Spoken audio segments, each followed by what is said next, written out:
Well, tensions are running high and an all-out trade war is simmering because of a recent Japanese attack on the quality of American workers. So we sent our business reporter, Bebe Burns, to get the real story on Japan bashing, and she's here now to begin a special report. Bebe? Bill, Linda, we're focusing on the good, bad, and even the ugly of the trade war with the Japanese, how it started and what it means if you live in Houston.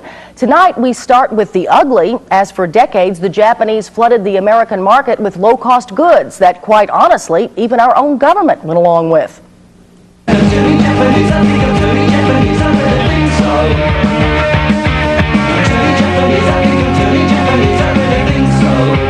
Just look around your home. Maybe you have a Japanese camera, VCR, or stereo set. No wonder many Americans think they're turning Japanese.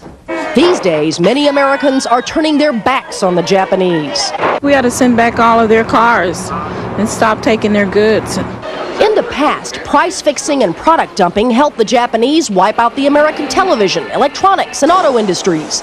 Now, as Americans fight to keep their paychecks during the worst recession in years, they're lashing out.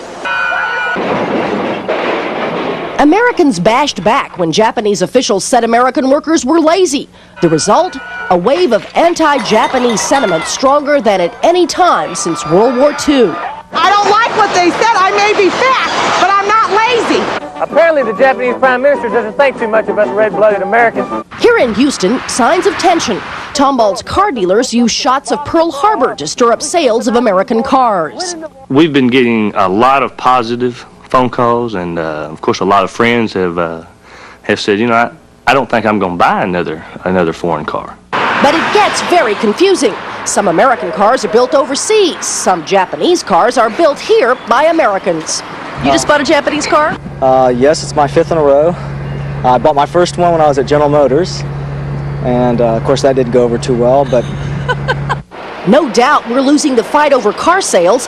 The Japanese buy only about 15,000 American cars a year, barely enough to fill all the parking spaces at Greenway Plaza. Auto sales will always be a sore point in the trade gap. The other big one? Rice.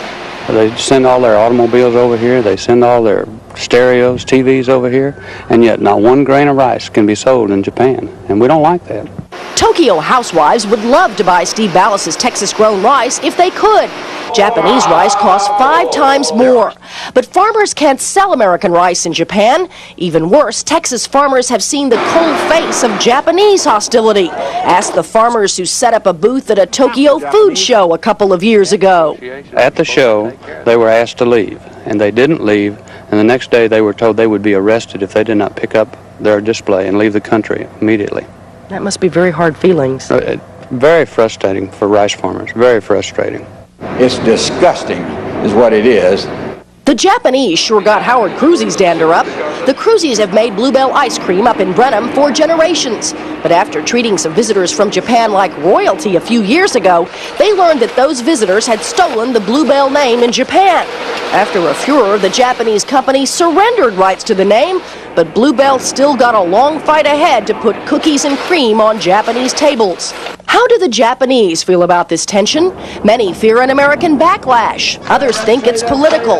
Minami Nishikawa is one of 2,800 Japanese citizens who call Houston home. We are sort of used to it about Japanese bashing, Japan bashing, because it's been going on like 5-6 years already. And every once in 4 years, like presidential election year, we get it. The Japanese don't like to buy American, right? Well, tomorrow night we have some big surprises for you as we zero in on the Japanese and their Houston connection. Sounds interesting. We're looking Thanks a lot, forward to it. Bebe. Thanks, Bebe.